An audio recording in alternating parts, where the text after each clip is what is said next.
下来呢就是三是为难得之语。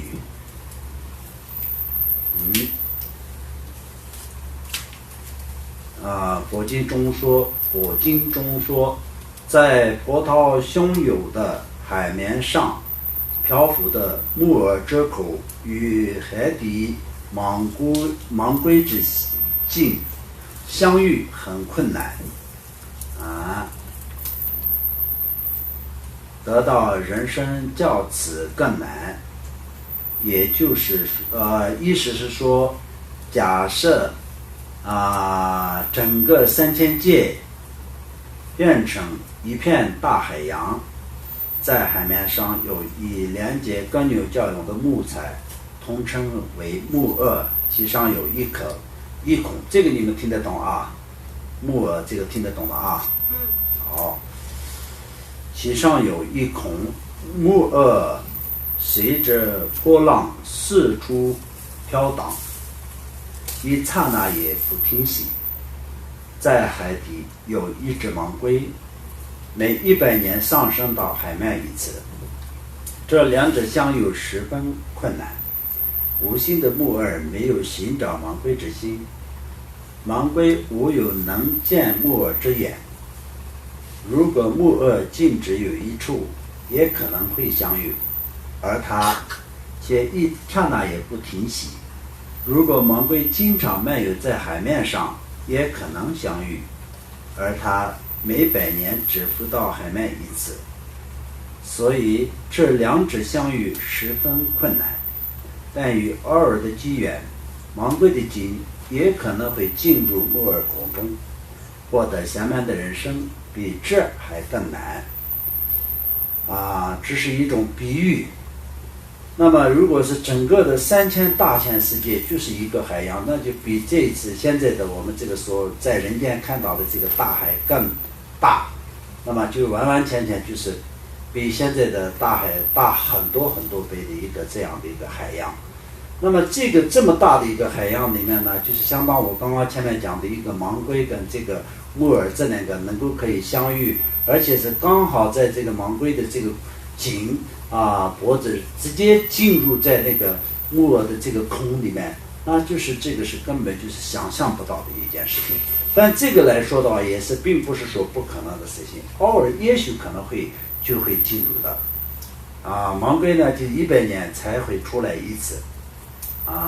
浮在海面一次。然后呢这个木饵呢就是一点也不停，然后到处都是跟着那个这个大海的波浪，然后就是在跟着那个风向一直都在跑。所以这样的情况下也是会遇到的，可能是不是不存在的。但是比起一个下面人生的这个机会来说，比这个还难讲的就是这样的依据经中所说的法义户主龙树对乐行王教言：大海漂浮木饵孔，鱼龟相遇极难得，苍生转人较次难，故望修法得圣果。吉莲菩萨也说：入海中芒龟，进入恶木孔，人生更难得。此外，涅槃经等佛经中也讲述了，在光滑的墙壁上下豆难以附着，以及在针尖上堆豆一个也难以留住等比喻。因此我们应当了知人生极为难得那么这些方面来说的话，就是我们人生难得的方面。那么人生难得的方面，就是相当于有这3种前面的3种的那个比喻，相当就是在那个光滑的墙面上。现在我们就是在看到这边的这个墙面上，很光滑的这个墙面上，一直我们就是抓很多的那个豆子，一直都是撒在墙面上的话，那会不会有一两个豆子在那个粘在那个墙面上？这个可能性是非常低嘛。但是人生难得比这个还难，或者是一个针的针尖是上下，然后上面一直放一些那个豆类的话，那么这个豆就是刚好就是这个浮在那个针尖上，留在针尖上的可能也是非常低嘛，但也是人参得到那个下面人参是比这个更难得的，更难。哎呀现在这个以上呢都是人参难得的部分，然后下面难得的部分是为数目差别。那么接下来呢就要讲那个众生跟人类的数目的这个差别方面。为什么这样讲呢？因为众生都是平等的，一样的都是众生，人也是众生，其他的众生也是众生地狱中的、恶鬼中的、畜生道的、天道的、阿修罗道的，这六道中的一切众生都是众生。从一个名字，从一种因缘来说到，都是在轮回的众生相同的因缘，所以全部都是在一个大的因缘是相同，因为因无明产生在轮回，这个就是相同的一个怎么说呢因缘。那么这个当中呢就不相同的因缘是什么？那么就是在造业重的人，就是在地狱当中、恶鬼当中、畜生当中，比较浅一点的就是在人道跟阿修罗道相当最有福报的这种六道里面来说到，那就相当就是在今生比较幸福的就是天人。那么这些所有的里面呢，就相当就从我们佛教徒来说的话，就在佛教的角度来说的话，就最有福报的，比天人还更有福报的，那就是佛教徒，能够可以接触佛法的人，而且是在佛出世间的时候，就是已经是出生在人的世间，而且是遇到了佛法的这种人呢，就是最有福报的，就这样的。那么这个里面的时候，相同的众生，它的数目的差别，那接下来我们看，观察众生的数量及次第，则可推知，获得人生，数量有，如经中说，地狱众生犹如夜晚繁星，而则夜晚繁星，则恶鬼数量如白珠之星若恶鬼众生数量如夜晚繁星，则旁生则如白柱之星；旁生众生如夜晚之繁星，则善举众生数量如白柱之星。此外又说，地狱众生犹如大地的灰尘，恶鬼众生犹如恒河沙，旁生犹如酒糟，阿修罗犹如弥漫的大雪，而人及天人仅仅像指甲上的微尘一样。总之，善取众生的重量极其稀少。现在我们观察夏季仅仅一块草地上的存在的喊声或仅仅一个蚁穴中蚂蚁的数量，也超过了南瞻部族的人数。如此，人与旁生的比例显而易见。四维人间也是一样。如果观察无有佛法光明之编定的众生数量，就会了知身在佛法光明地方的人是极为稀有，尤其是具足暇满人身，更是绝无更是稀有难得。思维这些道理之后，想到自己如今已获得了真实暇满，应当升起欢喜心。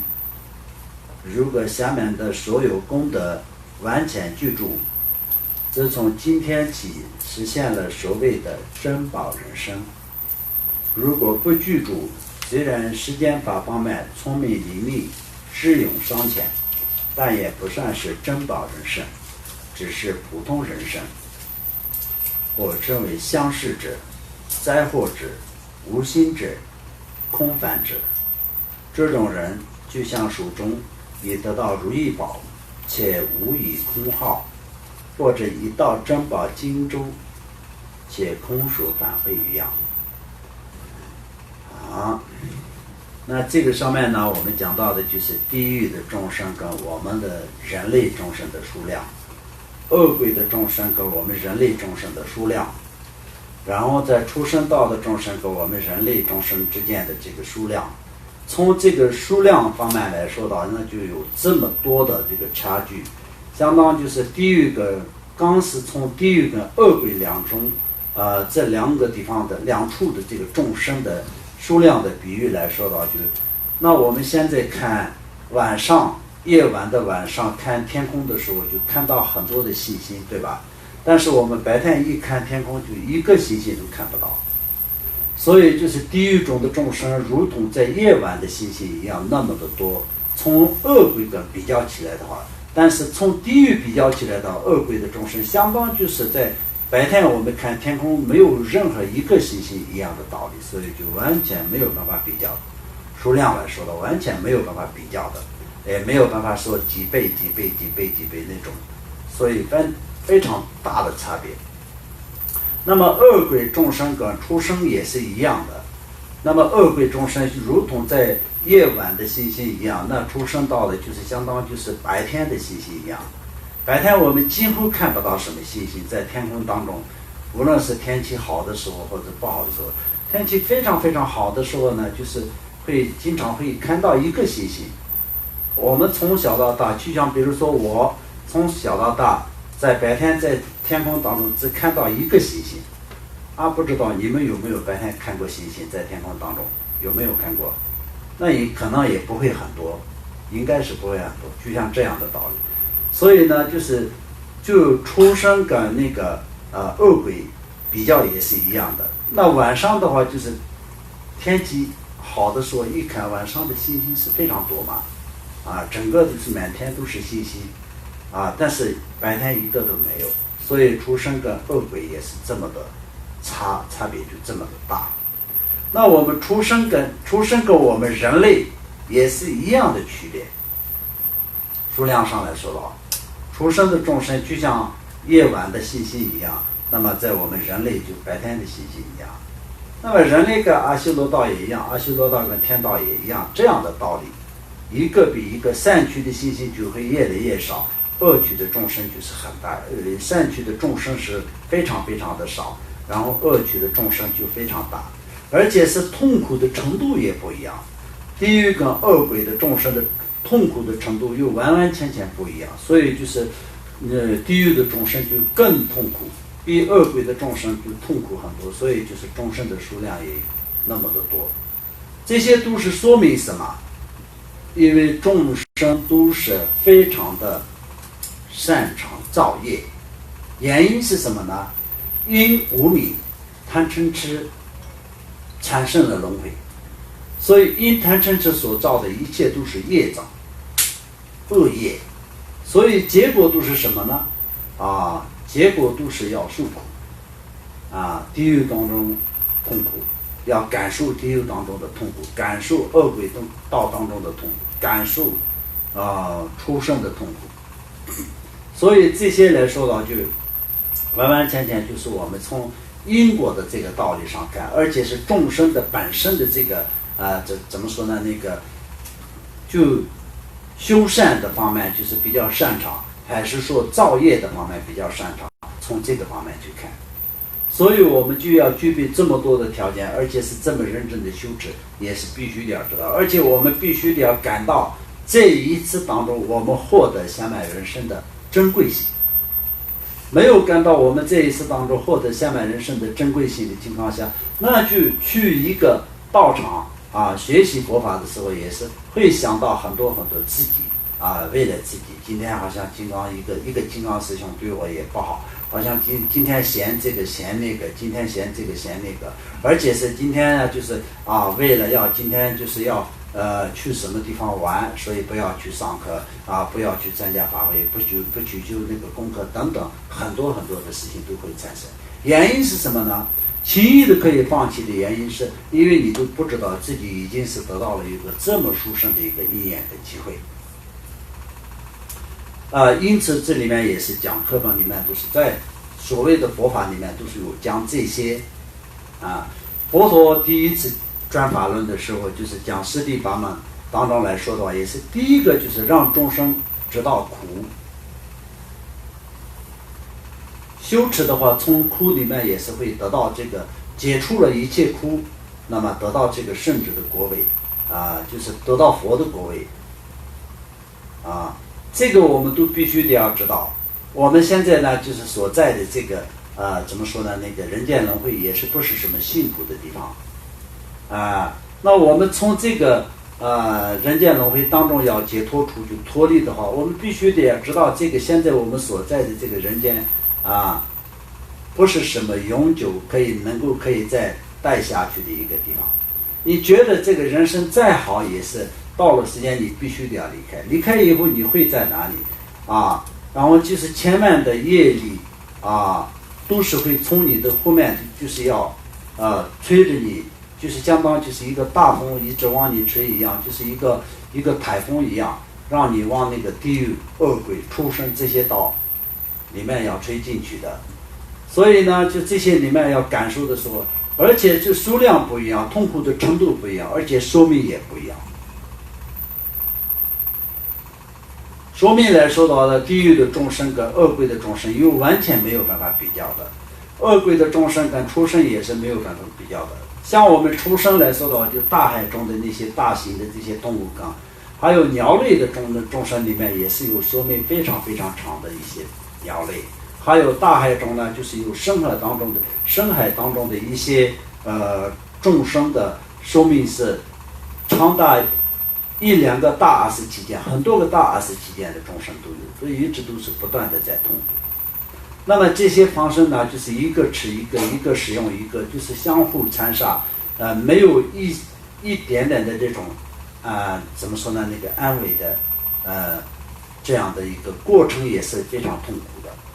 但过程痛苦是一个事情，但也是他在下一世的话，能够可以从一个畜生转成为人，是今天我们所讲的这些的这个比对非常的稀少，非常的稀有。那从一个人的角度来说的话，就是人从大的一个怎么说呢，一个说法来说的话，就是人生难得，是不是所有的人生难得是佛教里面说的，但是呢，是不是所有的人，那也并不一定。因为人里面呢，就是造业的人比其他的动物还是造业造得更严重。像比如说那个创造一些那个原子弹，或者是一些毒气或者是那些武器的那些人来说的话，那就是造业就更严重。除了这样以外，人类的这个造业，那么就是开一个大的那种，就是怎么说呢，那个菜市场，那就这里面使得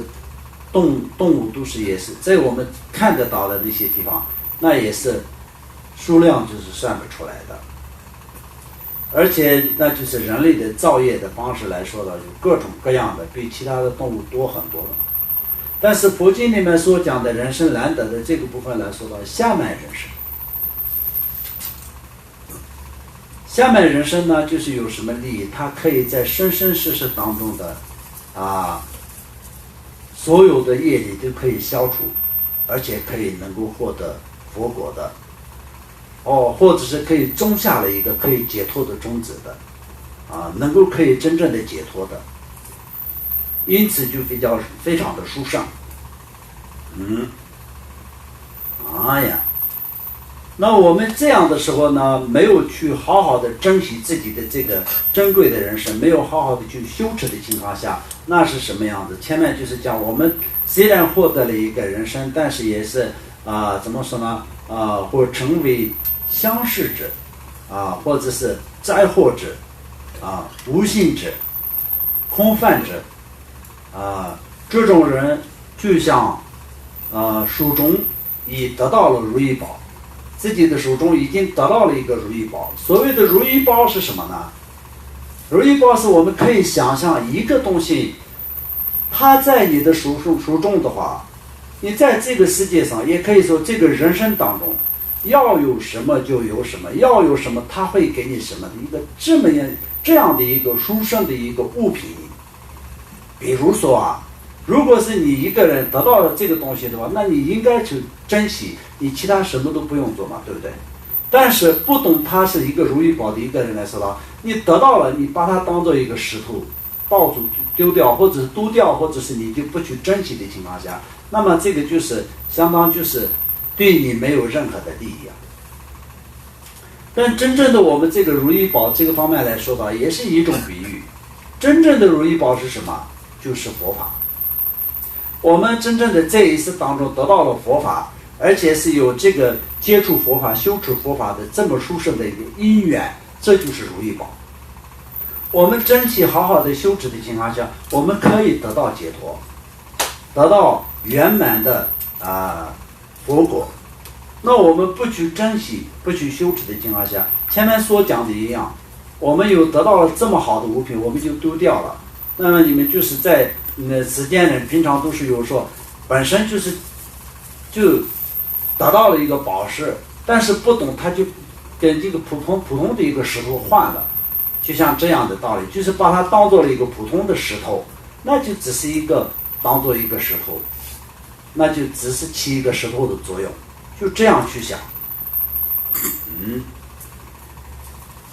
或者或者已经到了一个怎么说呢，珍宝荆州，所以到了一个所有的这个珍宝都是有，就可以随便的可以拿来的一个拿回来的一个这样的一个地方。你什么都没有拿来，空手回来的话，那所有的人知道你的这个事情以后，人家都会跟你说什么呢？而且是会想什么？那就是空手翻回来的时候，那个人就是完完全全就是没有用的一个人嘛，对不对？会这样想嘛？就像这样的道理，如果是你到了一个这样的就是对面珍宝的一个地方，什么都可以拿回来，所以你全部拿回来的话，那就是一个对你很有用的嘛，但是你什么都没有拿，空手回来的话，到了回来呀再也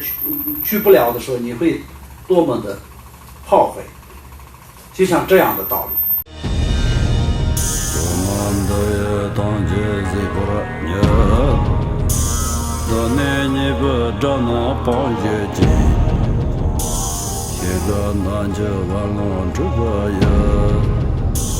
自本作人着康中